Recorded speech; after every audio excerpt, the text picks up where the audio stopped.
मनीष कश्यप के साथ बहुत गलत हुआ है। और आज जैसे ऐसे हटा और से बोला बीजेपी आओ हम में शामिल हो जाओ, तुम ही तो हो हमारा बच्चा।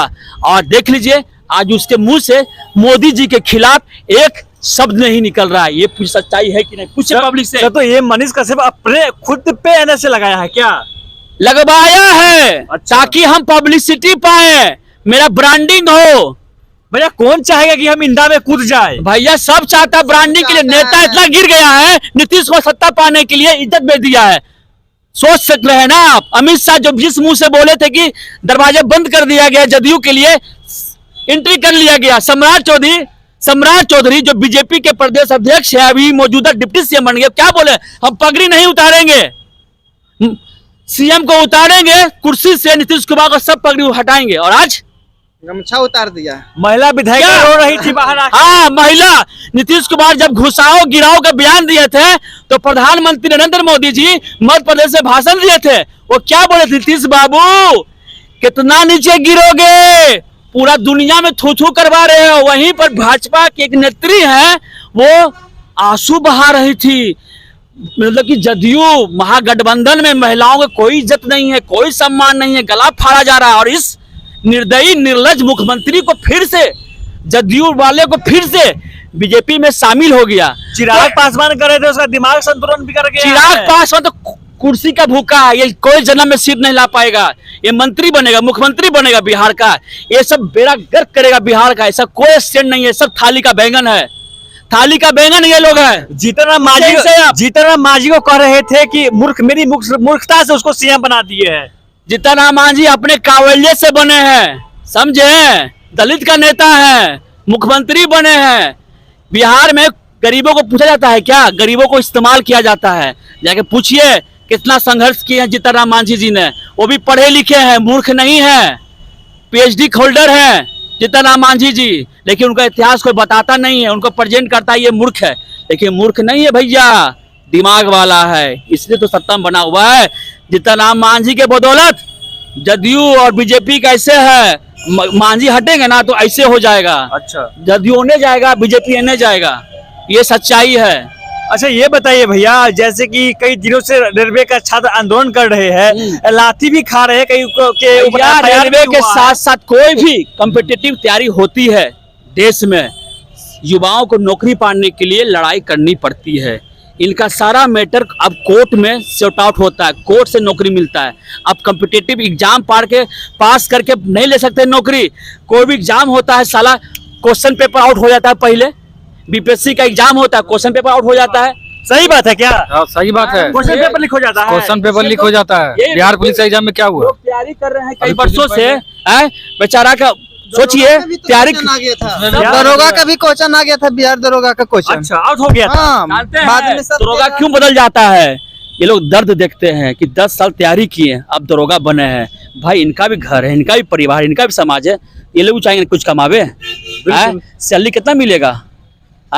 10 साल, सुनिए इनका 10 साल उम्र निकल गया। अगर मान लिया जाए 10 साल के हिसाब से 20,000 महीना कमाते हैं तो 10 साल में कितना कमा लेते हैं? ज्यादा ही कमाते हैं। उससे ज्यादा ही कमाते, सेविंग कर लेते हैं। 10 साल का ये परिणाम मिलता। शादी भी नहीं हुआ होगा, इसमें शादी भी नहीं होगा। वो नौकरी के चक्कर में शादी नहीं होता बिहार में। पता है बिहार का ऐसा माइंडसेट हो गया है ना कि जब तक आप नौकरी नहीं लीजिएगा तो आप एक काबिल नहीं कहलाइएगा। आप कहे गए ये तो झल्ला आदमी है यार, ढल्ला, हटाओ यार। लड़की जिसकी कुछ औकात नहीं है वो लड़की बोलेगी हमको दुल्हा चाहिए नौकरी वाला। ये लड़की पे एप्लीकेशन बोले भैया एकदम 100%। लड़की आपको वैल्यू ही नहीं देगा जब तक पैसा आप नहीं कमाइएगा, आपको वैल्यू ही नहीं देगा। अरे पैसा छोड़िए, बिहार में अगर सरकारी नौकरी नहीं है ना आपको तो लड़की नहीं देगी वैल्यू। लड़की बोलेगी बाप को कि बाप हमको लड़का दो सरकारी नौकरी वाला। ये लड़की का डिमांड होता है, ये सच्चाई है, कड़वी सच्चाई है।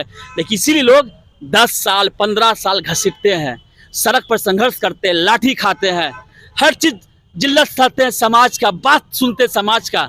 लेकिन इनके साथ ही छलावा होता है। जिनको मैं क्या बोला, ये जिनको सपोर्ट करते हैं ना वही इनके पीठ पीछे खंजर भोगते हैं। तो यही लोग मनीष कश्यप को सपोर्ट किया। अरे आज यही लोग विरोध भी कर रहे हैं। आज लोग ये बात क्यों नहीं सुनी जा रही, क्यों नहीं मानी जा रही? सुनी जाएगी। युवा जाग चुका है और दलाल का पोल खुल गया है। और युवा भी धीरे धीरे समझ रहा है इस नेताओं को बयान से बदलते हुए। जितना नेता लोग बदल रहा है बयान, उसे युवा भी अब सीधे सीधे बयान बदल देगा। और देख लीजिएगा 2024 का चुनाव रिजल्ट अलग होगा, 24 का अलग होगा रिजल्ट। हम इतना करते हैं। अब युवा जो है ना, अब युवा भी पार्टी बदलने में देरी ना करेगा। तो बार बार कर रहे थे मनीष भी सरकार गिरा देंगे, सरकार गिरा देंगे, उनका भविष्यवाणी करेंगे, सही भी हुआ। लेकिन ये जुबान क्या सही हो गया? आइए बोलिए, हम बोलेंगे अभी बारिश होगी, बारिश हो गई। अगर बारिश हो जाए तो क्या हम बारिश करवा देंगे? अरे ये प्रकृति है, नियम है, ये गठबंधन की सरकार है, कुछ भी हो सकती है, पार्टी है, पॉलिटिक्स है, लोकसभा चुनाव है। अरे मैंने क्या कहा, NSA एक प्लान था, क्या पता बीजेपी ने पहले कान फूंक दिया होगा। तुम बयान दो, हम संभालने वाले हैं। उनको मुझे आप जवाब दीजिए। जब वो ये बयान दिया था, कौन चैनल दिखा रहा था? गोदी मीडिया दिखा रहा था। गोदी मीडिया किसका है जी? मोदी जी का। ये सब पहले से प्लान था। तो आज का ये खबर क्यों नहीं चला रहा है गोदी मीडिया? मेन स्ट्रीम मीडिया क्यों नहीं दिखा रहा है? अरे भैया कैसे दिखाएगा? अगर सुधीर चौधरी बोलेंगे आज तक से, तब सीधे फोन चला जाएगा मोदी जी के ऑफिस से। ए सुधीर बा, तुम क्यों खबर दिखा रहा मोदी जी के खिलाफ? तुमको रहना है कि नहीं रहना है? तुम्हारे चैनल को विज्ञापन नहीं मिलेगा। उधर फोन चला जाएगा जी न्यूज को, उधर फोन चला जाएगा रजत शर्मा जी को, इंडिया टीवी वाले को। कभी देखे हैं उनको? जो लगता है आपकी अदालत, कभी कोई गरीब आदमी पहुंचा है उस अदालत में? हम बोलते हैं रजत शर्मा जी को, सर आप अपने अदालत में ना कभी किसी गरीब को, कभी किसी इस तरह के छात्र को अपने बुलाइए अदालत में। इनसे पूछिए 2014 से लेकर 2024 तक आपने क्या क्या संघर्ष किया है। हिम्मत दिखाएंगे इनको। ये सब बिका हुआ है, सब बिका हुआ है। जिस पर हम भरोसा करते हैं, सरकारी चैनल दूरदर्शन, डीडी न्यूज, वो किसका चाटुकारिता कर रहा है? सरकारी चैनल किसका है? इनका पैसा, इनका पैसा, हमारा पैसा, आपका पैसा, टैक्स से सरकारी चैनल चलता है। उस पर क्या दिखाया जा रहा है? मोदी महिमा, महिमा मंडन। जबकि वहां पर इनकी बात, हमारी बात, आपकी बात होनी चाहिए था सरकारी चैनल पे। वहां पे क्या बात हो रही है? मोदी जी की बात हो रही है, योजनाओं की बात हो रही है। तो इन लोगों का हनन कब तक होते रहेगा? जब तक ये सुधरेंगे नहीं, जब तक ये अपने आप को बदलेंगे नहीं, अपने बुद्धि, अपने विवेक से वोट करेंगे, तब समाज बदलेगा। तो सरकार है जेल में डाल देती है, कोई आंदोलन सफल नहीं होने देता, आपको भी जेल में बंद कर देंगे। अधिकार है, सरकार चुनने का सबको अधिकार है। वोट दीजिए। हम ये कहते हैं कि भारत में ना कम से कम 90% वोटिंग होना चाहिए। ये सब जितने भी नेतमन लोग हैं 50% वोट के आधार पर जीत जाते हैं। जिस दिन हमारे देश में ना 90% वोटिंग होगा ना, तब अच्छी सरकार बनेगी। सोचे ना 50% लोग है कि जब तक ईवीएम का ही खेला रहेगा तब तक न लगता है बीजेपी हारेगा। ईवीएम हटाना चाहिए। जो ईवीएम लागू किया है, जो ईवीएम का आविष्कार किया है, उस देश में ईवीएम का प्रयोग न किया जाता है। और ये इंडिया में पूरे देश में 2014 के बाद इतना ईवीएम का प्रचार कर दिया गया है। ऐसा खेले ना, दाबिएगा, हाथ छापे जाएगा, कमल छापे। बता देते हैं क्या देवेंद्र जी जो है ना 100% सरकार बीजेपी का गिर जाएगा जब वोट वो करवा ले बुलेट पर, ईवीएम से न करावे। 100% गिर जाएगा, 100%। यहाँ भी रफड़ा होता है, मारा मारी होता है कि हम खसाएंगे, मैनेज हो जाता है, पैम्पलेट पे भी मैनेज हो जाता है। प्रशासन चाहेगा ना, एक चम्मच चोरी नहीं हो सकता हमारे घर से। लेकिन ये सब खेला है, ये बहुत बड़ा खेला चल रहा है। सोचिए देवेंद्र जी आप ही बताइए। रेलवे, गेल, वेल, सेल सब बेच तो दिया गया है, किसके हाथ में है? कुछ है ही नहीं। सब नौकरी हो गया प्राइवेट, कुछ नहीं। सरकारी भी हो गया प्राइवेट। रेलवे में पानी पहुंचाने वाला प्राइवेट, बेड बिछाने वाला प्राइवेट, झाड़ू पोछा मारने वाला प्राइवेट, खाना खिलाने वाला प्राइवेट। वैकेंसी भी बंद कर दिया गया। 5600 वैकेंसी आया है। तो बिहार में तो वैकेंसी का भरमार था, चल रहा था वैकेंसी, लेकिन बिहार को भी ठप कर दिया है। सब ठगे गए हैं, सब ठगा गए हैं। वक्त आ गया चुनाव का, वोट दीजिए। कितना वैकेंसी आया? 18 में कितना वैकेंसी आया? सच्चाई है भैया, हम यहाँ पे ना आरजेडी के प्रचारक नहीं, समझ गए ना। सच्चाई सबके लिए बोलेंगे हम। आरजेडी भी मौका मिला, अपना काम किया, और मौका मिलता तब बात किया जाता। वो तेजस्वी बोल रहा है कि 17 महीनों में जो हमसे हो सका काम किया, मुझे पूरा मौका दो, तो मौका मिलेगा। फिलहाल नीतीश बाबू 17 वर्ष से है, 17 वर्ष में बिहार का उत्थान हुआ है।